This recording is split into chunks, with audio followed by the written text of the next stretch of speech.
Hello, the good people. Hello. Let me pick a cool filter. I feel like this is rightfully cool.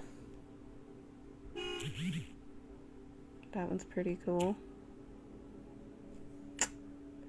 This one is very cool.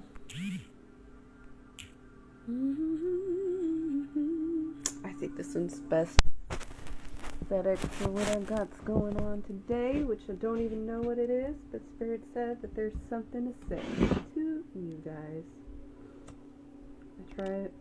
I'm working at even more and more to go along with what Spirit needs me to do, and not all of the steps are as easy to do for me personally as other steps. And so, like, this is the next big thing. This is the next thing that I can do, which is to share some of this stuff with you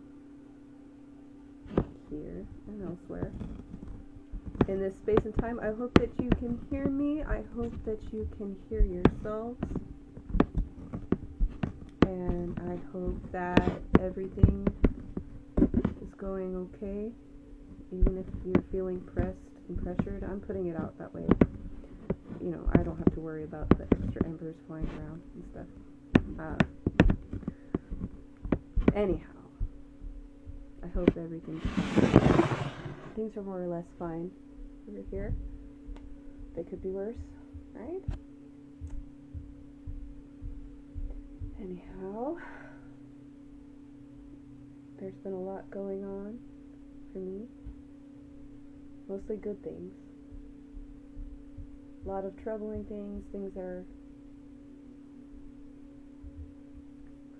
putting me in a place of kind of ambiguity and not knowing. So, because I am being more open and doing stuff that I am less experienced in doing, or at least not not having the experience of doing life in the way, in this way, which is just pure ass itself. It's like there's always so much thinking about what's the next thing to do, overthinking it, and then not putting enough thought into other areas, and this, so that it's really weird.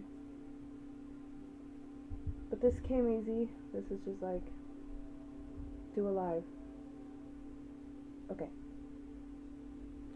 So, I mean, I don't have as many followers here as I do on my other spaces, and that's fine, because this is meant for people who have tuned in, tapped into this side of myself, to meet this aspect of yourself. Hello.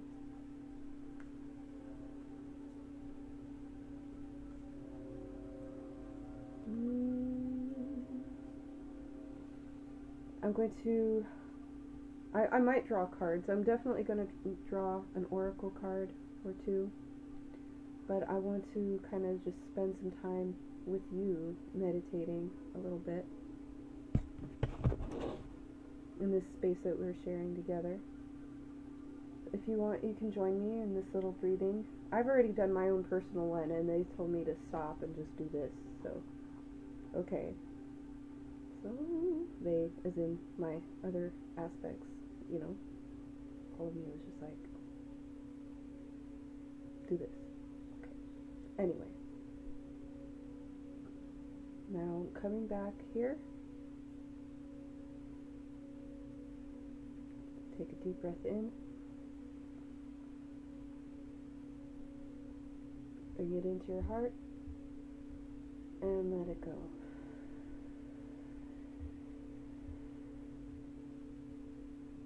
Next breath in, before you take a deep breath, let's think about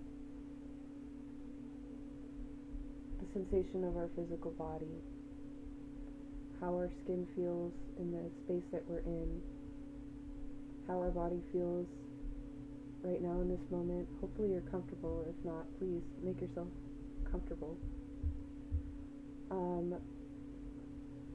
Then after we have kind of connected with this whole feeling of ourselves,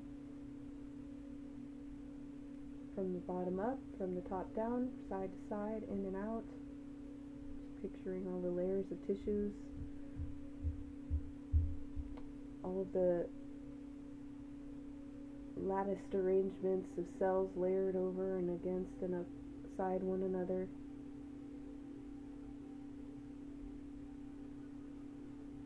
Let's think about where we are, the space that we're in, whether we're outside or indoors. Think about how everything is connected to the surface of the planet in some way, shape, or form. Even if it's flying in the air, it's still connected to the currents that are flowing across over the surface of the planet. And even the air not being empty, So let's think about our form connected to the space that we're in, connected to the surface of the planet, connected to this very center of it.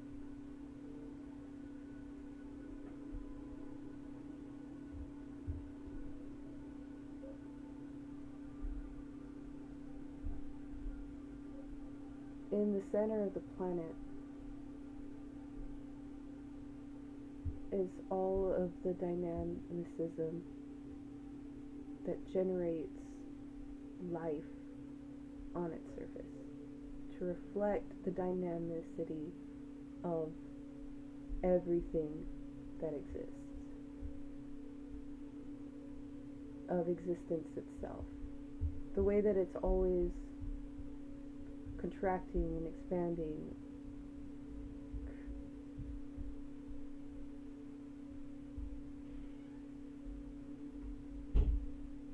dispersing and coalescing, repelling and attracting.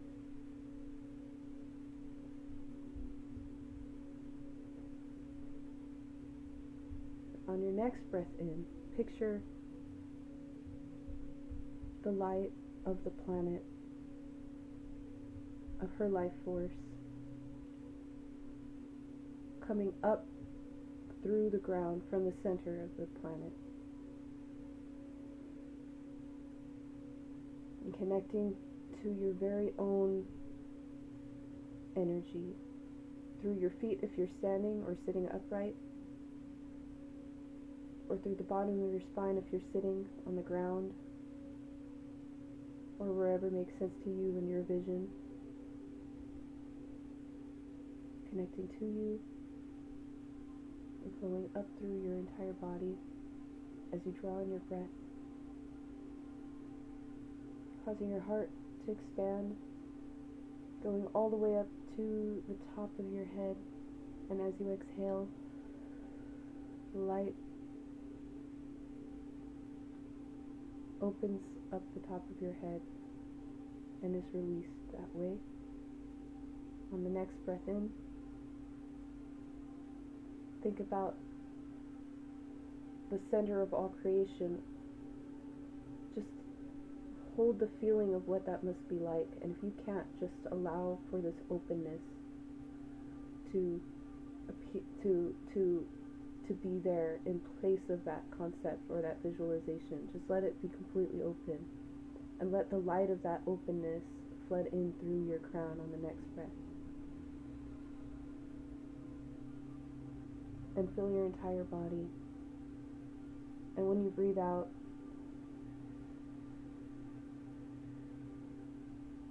it's connecting to the planet, and you are held secure in the vortex of energies created by the three.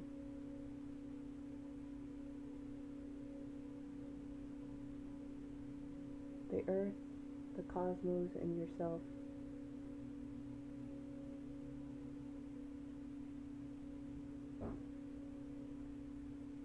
Let's take one more deep breath in and pull in all of the light that we can, amplifying our own light from within on the breath,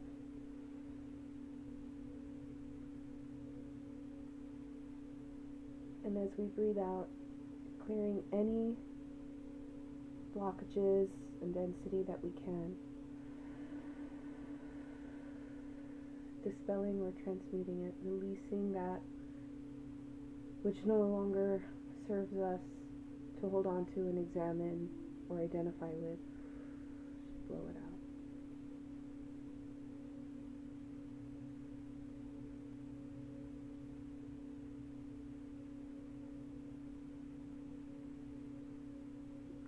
Maybe that's all we needed to do.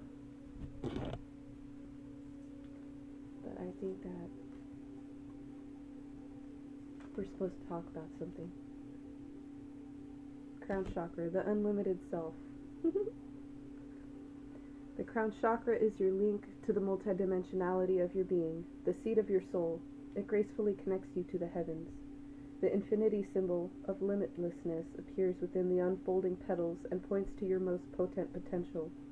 Here you can delight in the divine strands of light that dance with us when we are aligned with spirit, purpose, and truth. Be present and flow without rigid outcomes. Find more spaces in your life. Find your own way to meditate. Explore the state of flow and be receptive to the intuitive messages that you may receive.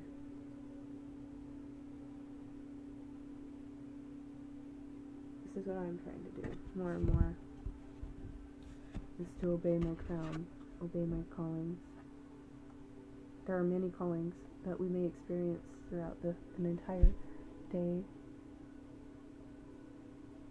That's what this card looks like. It's pretty cool looking. Very pretty.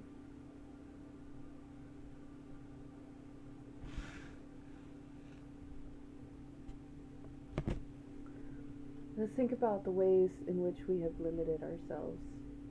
We can do this by our own negative self-talk, saying, oh, I'm too this, I'm too that, I'm not blank enough, I'm not smart enough, I'm not strong enough, I'm not organized enough, I'm not experienced enough, I'm not talented enough, I'm not brave enough, I'm not cool enough, I'm not that great, I don't deserve that, I shouldn't do this, because then it makes it seem like I'm better than everybody else, but it's not even about that. Like, you know that it's not about that. So who do you have to prove that to by making yourself miserable and keeping yourself small? We're afraid to grow sometimes past what we are used to being, to past how we are used to being seen.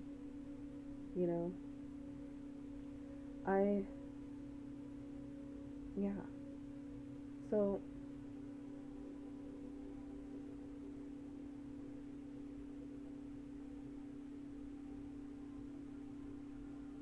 it's so funny as I'm talking about the unlimited self.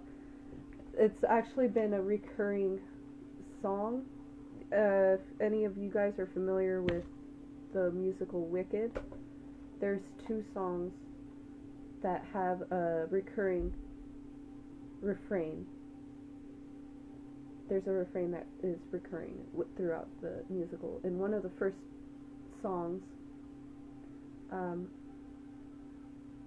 where Elphaba, aka the Wicked Witch of the West, is being commended by an instructor at this prestigious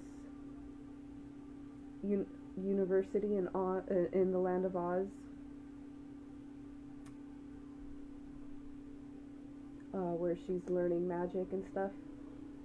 In the books, she wasn't very good at magic, but I guess in the musical, they changed that a little bit. So she had like a natural gift, and she thinks that she's going to get to one day meet the wizard and stuff. And then she's like, unlimited, my future is unlimited. And I just had a vision almost like a prophecy. I know it sounds truly crazy and true, the vision's hazy, But I swear someday there'll be a celebration throughout Oz.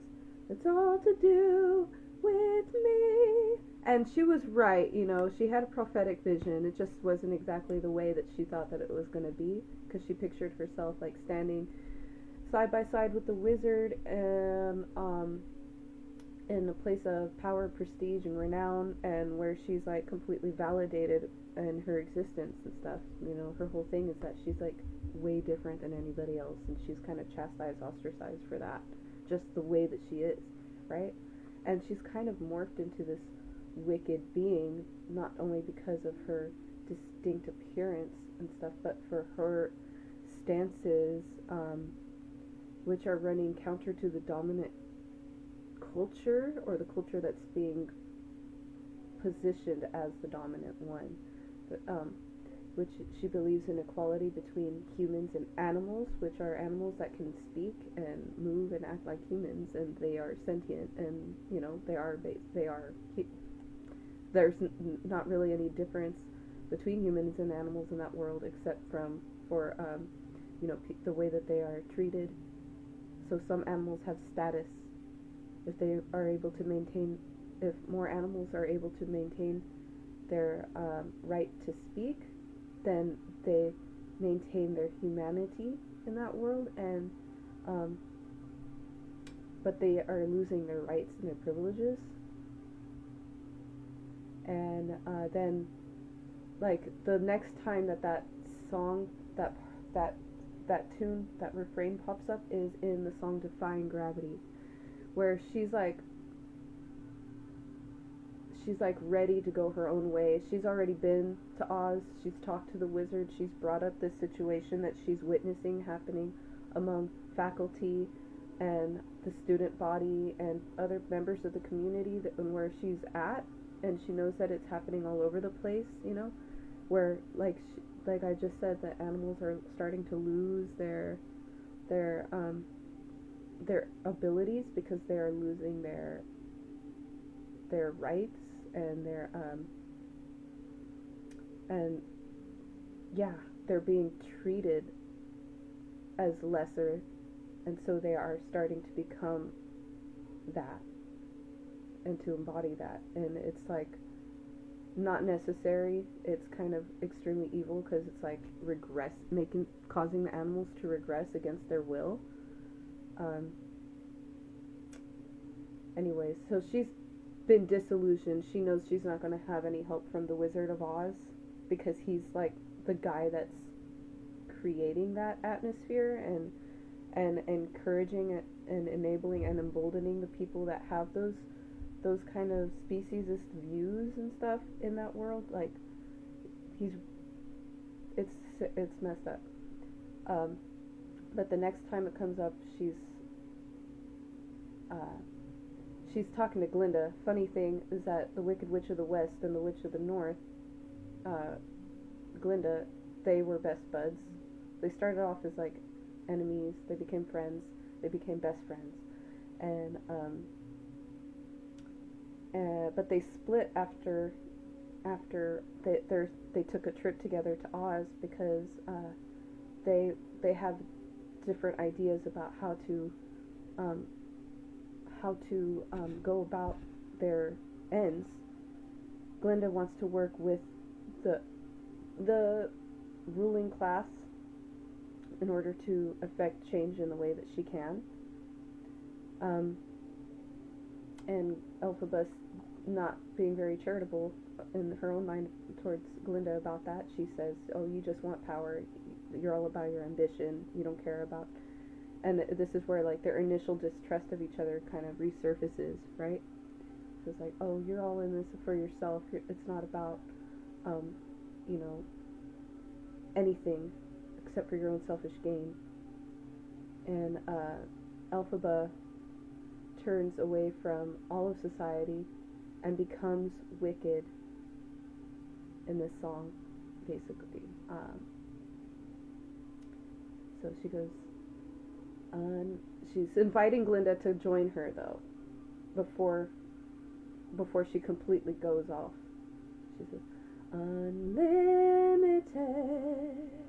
Together we're unlimited. Together we'll be the greatest team there's ever been. Glinda, dreams the way we plan them. If we work in tandem. That was Glinda's part. There's no fight we cannot win. Just you and I, defying gravity. With you and I, defying gravity.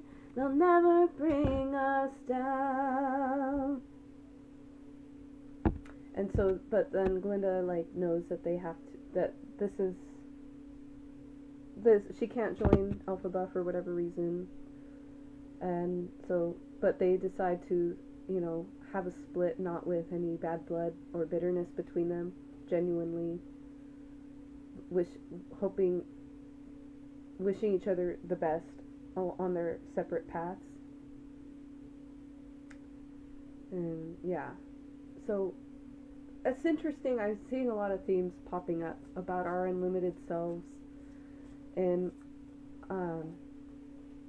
the ways that we perceive ourselves that hold us back, and yet our perceptions of ourselves are based not only in how we feel about our own self natively, our own native sense of ourself, but it's also informed by how we're interpreting our interactions with others and our environment, So it's we have our own native sense of ourselves, and we may not feel one particular way or another, but we're just happy, me, me, me, me, me, me, me, me, me, me, me, me.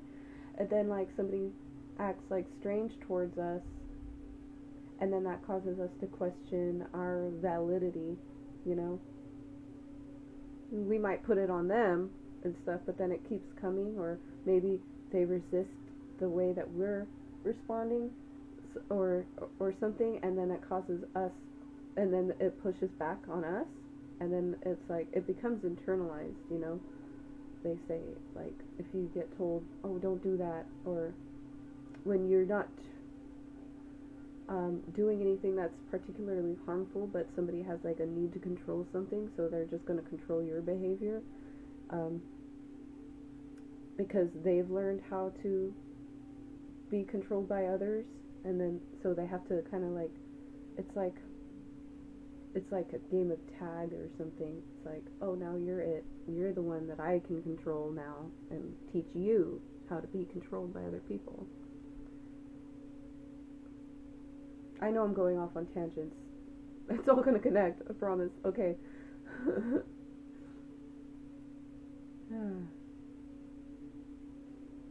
So everybody has a story of themselves, and everybody also has stories about them from other people, even if it's not a big story, even if it's not a bad story or a good story, even if it's just a meh story. It's a story. It's maybe it's just, and there was Bill, and that's it. Or maybe it was there goes Billiam, the brave. There's Billin over there. He's alright. He's an okay guy. Or there's Bilithy. He's trouble. Don't deal with him. Okay? Anyways. So there's different aspects of ourselves. Right? Some which we find gets more acceptance and approval from other people. Some which we can feel very comfortable with, but we might not be sure about how other people would take it. And people and parts of ourselves, aspects of ourselves that we don't feel comfortable with, and we won't ever feel comfortable with anybody else knowing about, or seeing, or being aware of, or anything. I just saw 5 this one. But our unlimited self, I think, is our native. I think it's even deeper than our native sense of ourselves and stuff, because when we don't even know what we're looking for, I don't think that we'll ever know what we're looking for. Okay, but we don't we're not questioning anything. We haven't learned that there's, you know, that there's anything to doubt, you know. So in a sense, it is kind of what we're going for. That is our unlimited self, but at the same time, it is limited because it's like you don't even know what possibilities there are to reach for, you know. So it's not exactly limited though. It's still completely full because you don't know what people say is impossible or undoable or unachievable either. So that's fine, I guess. I guess it cancels out.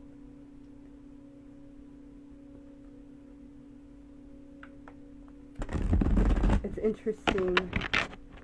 We can't be limiting ourselves on the inside, I mean. Like, obviously, you have to set limits on your behavior in the physical world because these things have impact. Our actions have an impact, right? And so you want to be mindful about how you behave, what you're taking, what you're giving, what temperature you're putting on the stove for how long, and if you're going to be paying attention to it or not. You know, there are limits that we have, right, to our physical selves in our environment that help keep the whole thing going and stuff. I'm talking about not limiting your expression of yourself, like the like being able to fully feel what you carry inside you through your experience. You know, what has been shown to you of yourself, like your sadness, your rage, your bitterness, your gruesomeness, your obscenity, your chaos, your exquisiteness. You don't have to limit any of that. You should never limit it. You should I think that it's wondrous to explore fully yourself on the inside and really to deeply question every aspect of yourself. You know, you don't want to limit the possibilities of who you are, of who you can be, especially if you have a desire to do good and to be good. You have to trust that the most of all. You have to trust,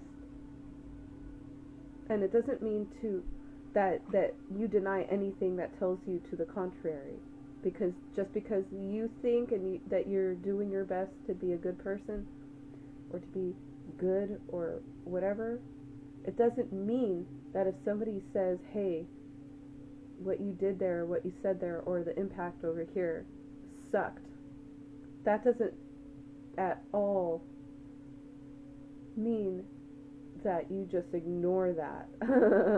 It means, holy shit, there's some sort of a dissonance or a discordance between what I'm intending and what is being manifested. Why is that? What is being shown to me here in this process? And there's layers to this. There can be layers to this. It can take a long time to get to the bottom of an incident or a sensation or something, you know, like where does this really come from? You know? Because for me personally, not every time, but a lot of times, enough to mention it, I get defensive. No. I've already had my rationalizations, like it already pops up. Or maybe I can take the information on the surface in the moment, but then later on it creates something in me that is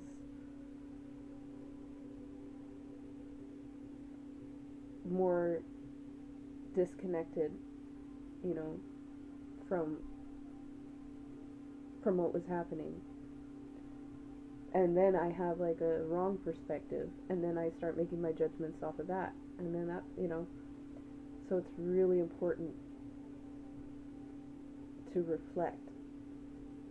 Don't limit your inner self. Don't limit your expression of yourself, especially if you have beautiful intentions to spread love, to be a good person. You know, you have to, it's important to receive the information, the feedback that's coming to you through your experience, whether it's through other people or it's, you know, the way that something made you feel, you know, after you said it, after you did it, or whatever. Paying attention to everything. Everything's going to give you information about what is true for you, what is good for you, what you are, who you are. So, if it makes you feel bad, maybe it's not you. Not to say that it's not you that did it, or you that is responsible for the thing that made you the bad feeling. You know what I mean?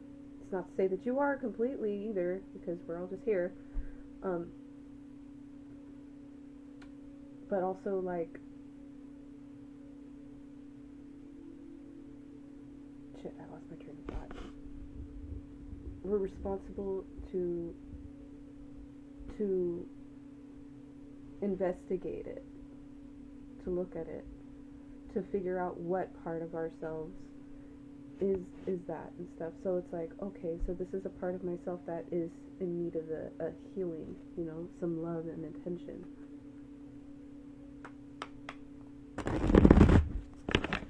This is a part of myself that's in need of more refinement, you know, a little bit more discipline, or maybe I shouldn't be in an environment with people who have this interpretation of the way that I can't help but be, you know, right at this time. You know, it's nothing wrong on them, and it's nothing wrong on you, even if you know that there are things that you could work on. If you're devoted to working on it, it's like, in the meantime, you know, recognizing where you're at. It's not exactly saying that you're limited, but it's like just knowing who you are at any time. If you don't have to limit yourself and say, that's just how I am, that's how I'm always going to be, I'm never going to grow or change from this point, ha ha ha ha. You can, and I guess that's fine. You know, it's all about, and I'm not going to judge you either and stuff. So many people are like that, and I'm like that in some areas, but I'd like to think that I could change it if I wanted to, and so, and I think that if I can do it, then I should, and so I'm devoted to, like, changing it, but I'm just also going to be real that it's going to take an amount of time to do it. Whatever that is. Okay? Alright, so that's a funny thing. I hope that you guys are following me and it doesn't always just sound like babbling.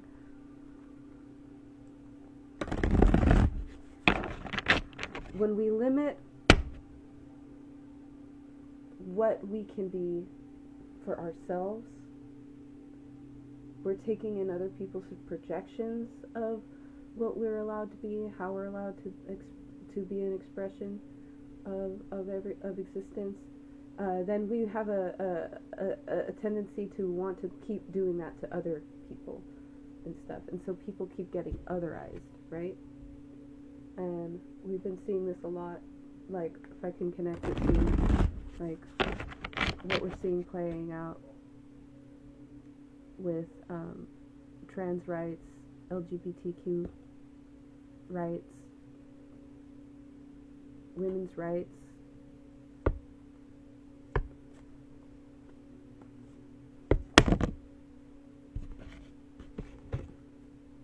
minorities of all kinds, indigenous peoples everywhere.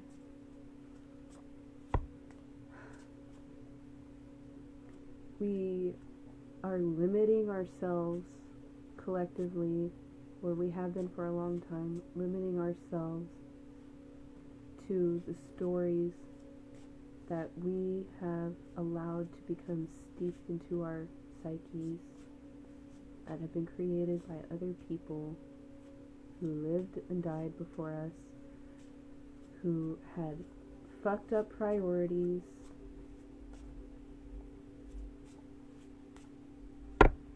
we're not letting ourselves be true to ourselves. We're not letting ourselves ask ourselves who we really are. We're not allowing ourselves to question what should matter the most in life, like in actual life. When you're moving through the world and going to come across another living being, what should matter the most? I think it should matter what's happening in the moment.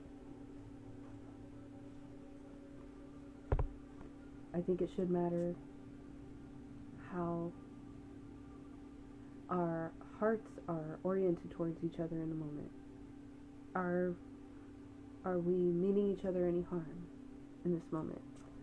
Are we meaning to deceive ourselves or another person or the person, anyone around us in this moment? Are we, are we being threatened? No. More often than not, we're not. Like, none of those things are applying. But there's so many places where the experience is so hostile. You don't know what the other person's going to do. And even in our own realities and stuff, we're being taught to be afraid of each other and how we're going to be treating each other. We're being taught to be always on the defensive towards one another.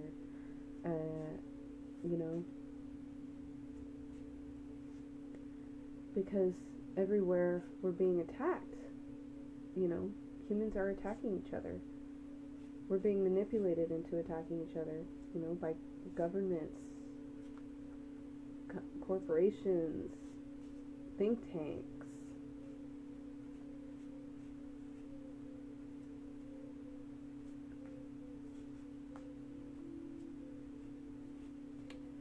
We're being fooled, we're being bamboozled into being okay with systems that destroy families, that destroy communities, that limit our options, that for our lives' paths, for our ways of expressing our essences.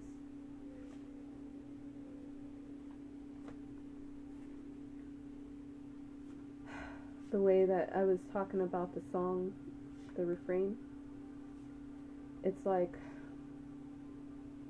and how it was relating to Elphaba's journey to find some sort of care and support for the people that she cared about, that were being dehumanized.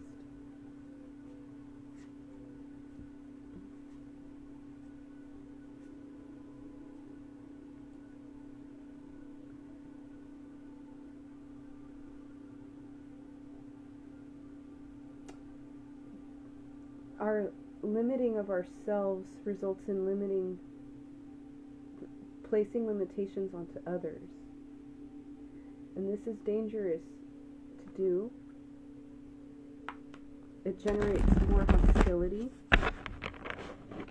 It creates even more tension. And it does get straight murderous.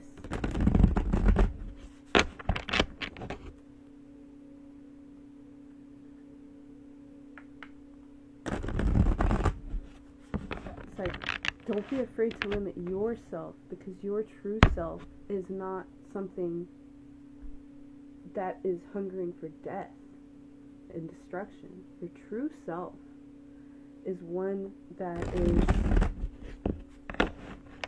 waiting for its chance to create, waiting to open up and blossom in any moment, and to be made fully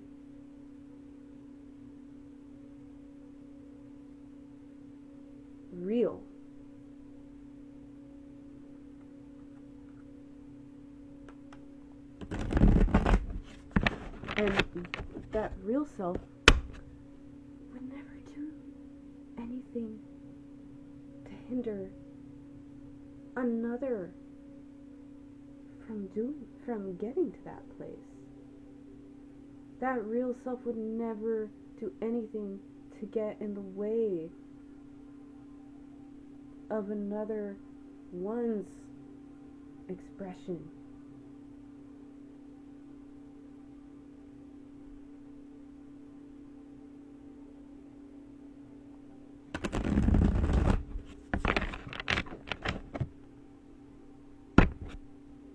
Okay, so let's see here. I like how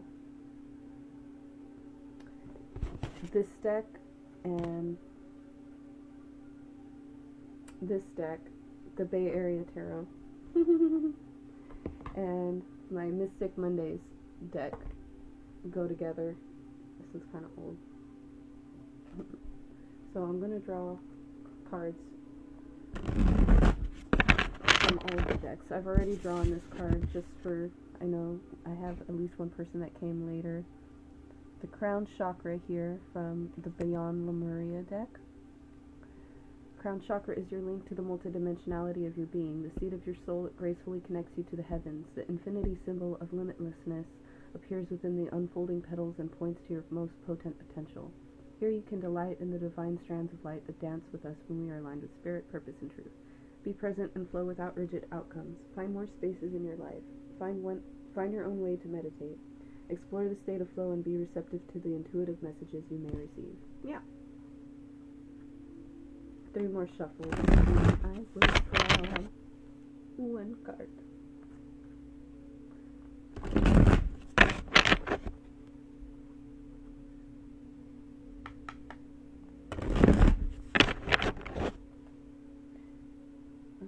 Actually, yeah, I'm going to draw 3 here. Temperance, 10 of Cups, 5 of Cups, the Wheel of Fortune.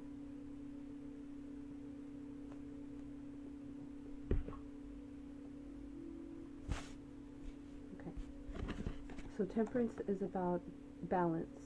Like I was saying too, the balance between our native sense of self and like the feedback that we're receiving from our environment, you know.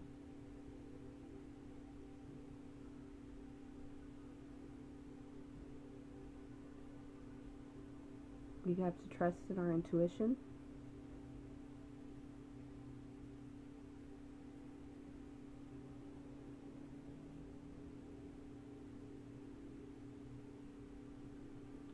And utilize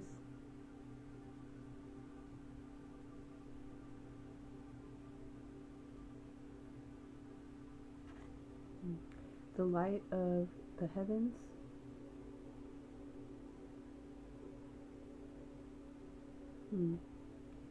to illuminate our actions, our awareness.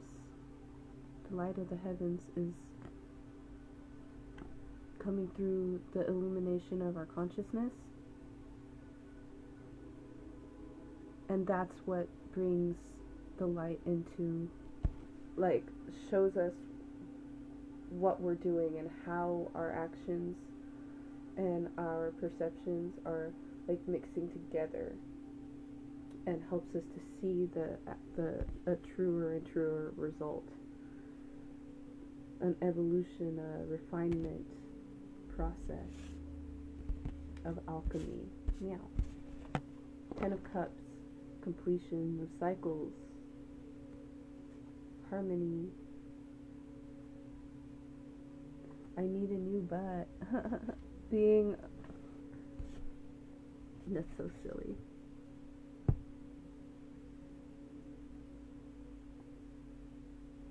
I love this deck. It's so colorful and fun. Like, I don't know who this person is, but I like that her name is Wednesday. And she's doing a drag story hour, on story time with some children and stuff. So it's about literacy, it's about sharing knowledge and information about the world. Um, it's about introduction of possibilities to people who haven't learned to maybe haven't fully internalized yet those limits. Like I was saying about our native sense of self, like when we're a child and stuff, before we fully have internalized like all the limitations from other people, you know.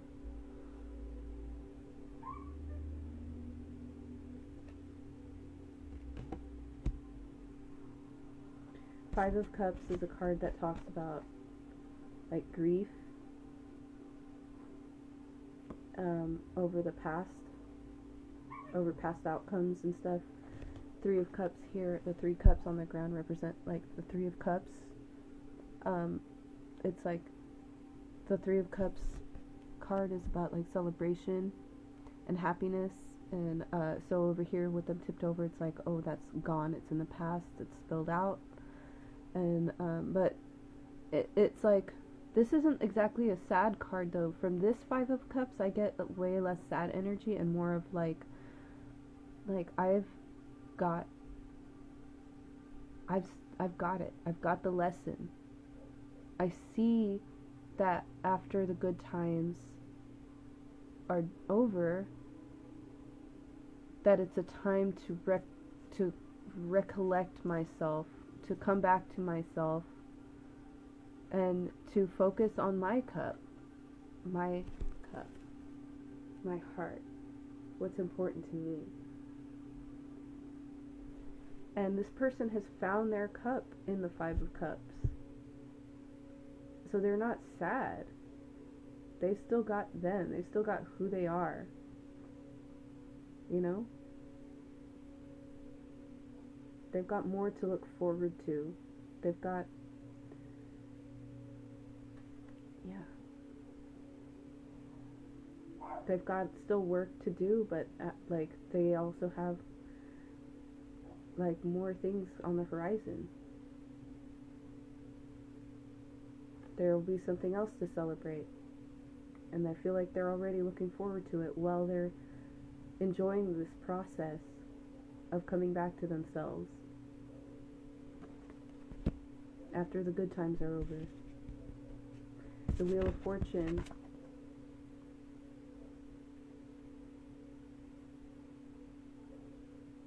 is also about the times when they're changing, the turning of the wheel, the seasons, right? Tens and ones are about completion. So we have 10, 5, 10.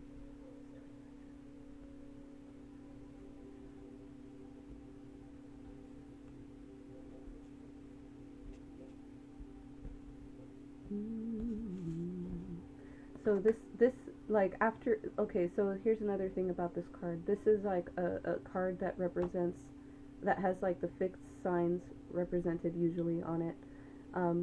Not on this one in particular, but usually there's like, you know, you get the fixed sign energy. You've got Taurus, Scorpio, Aquarius, or is that in the World card? And Leo represented. I think that's in the wheel also. It's also ruled by Jupiter, and this is Sagittarius here, which is also Jupiter. So there's a lot of this Jupiter energy happening. Funnily enough, I was talking about the fixed signs, and then I was thinking about the other card that has all the fixed signs on it, which is the World card, which is ruled by Saturn.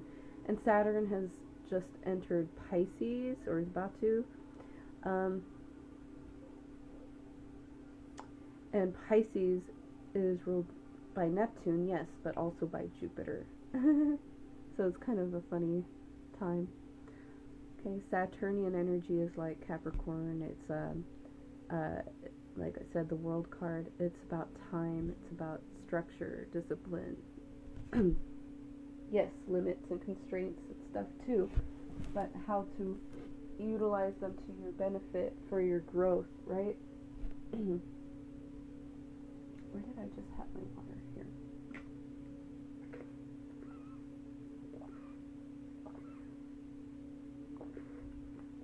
Anyway, in this card I'm thinking like, it's like, what's in the past is in the past, what's done is done, and the wheel will spin again. 10 goes back to 1.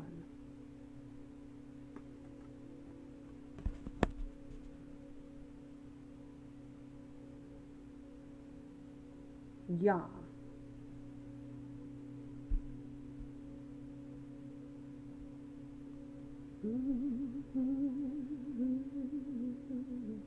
And funny also, here's the other one, the Magician, also under the deck, which is about having everything that you need, all of the elements and stuff, and all of the fixed signs. You know, there's like one of each element also. So yeah, this was just a funny little extra tidbit there. The unlimited self. Unlimited. The future is unlimited.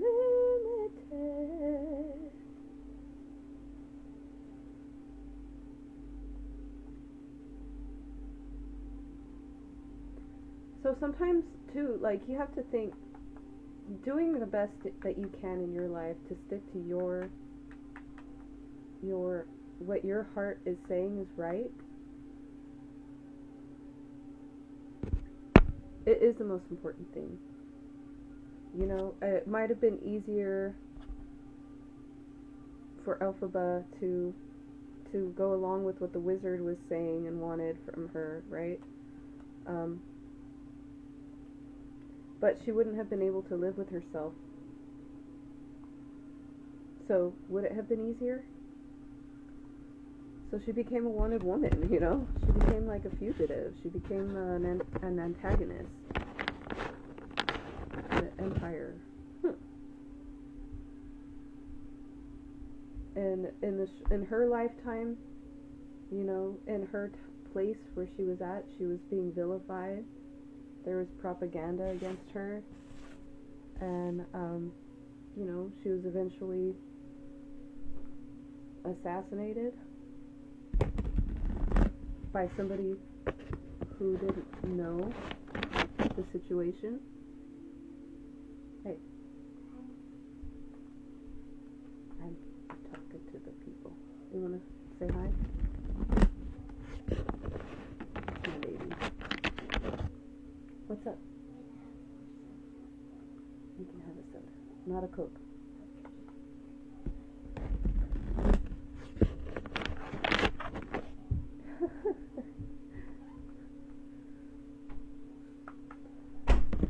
That was my son. It was his birthday. He's my little Pisces man. It was his birthday last week, and so we've just been like kind of celebrating all weekend this weekend because it's my weekend. It's a whole thing. It's a situation. I have a life.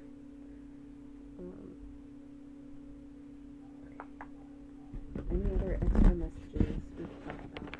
So when we're trusting ourselves and our highest heart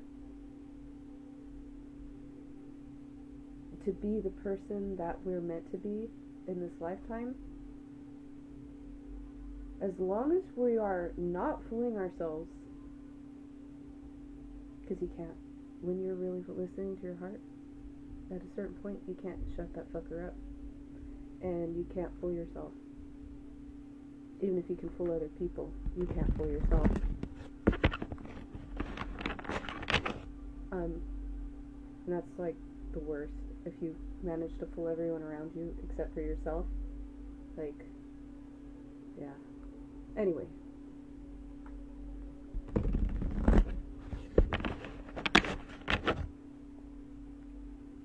Don't try and fool anybody.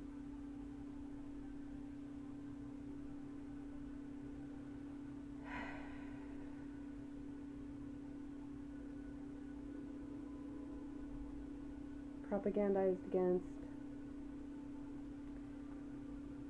But when you're reading her story, you know what was really going on. you know?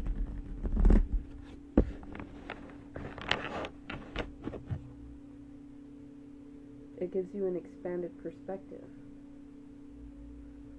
A lot of times when we talk to people and we are understanding and we're listening to their experience, whether or not we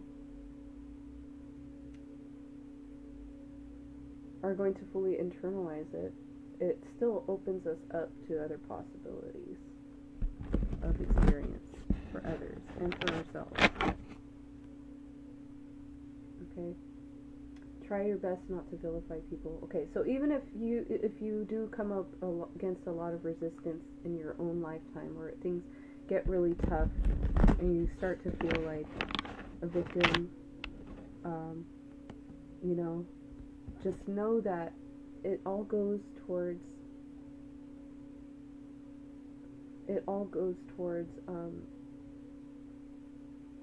a bigger opening up of the paths for everyone else too. It's not just about you. You're just one little person.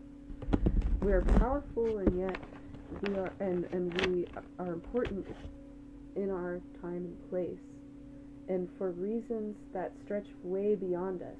Because it's like not just that you're one of 7 point so many billions of people on the planet, but you're also like one among so many that are yet to come and fully express their selves as well. The easier we make it for people to be who they really are in their physical selves on our wonderful planet, that we still have a little bit of hope to clean up, the easier we make it for others to not be a fool, to not be fooled and like blinded by this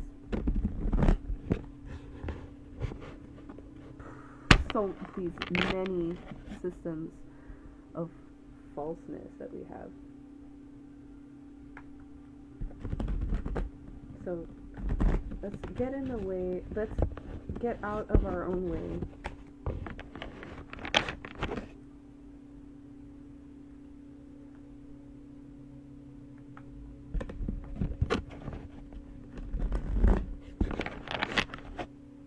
And how can we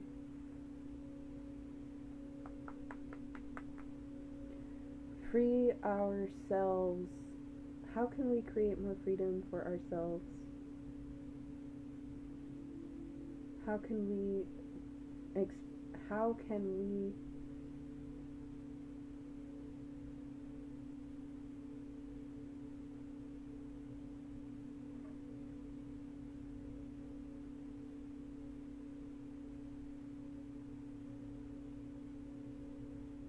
can we uphold our true unlimited self-expression with honor, compassion, and integrity, going forward from this point on?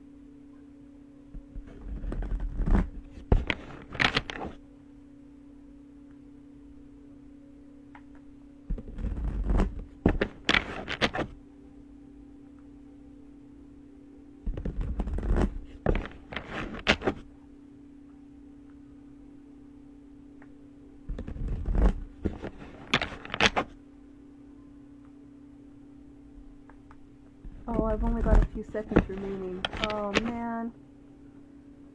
Okay, I'm gonna finish this on YouTube, okay? I'm gonna post the link. Alright?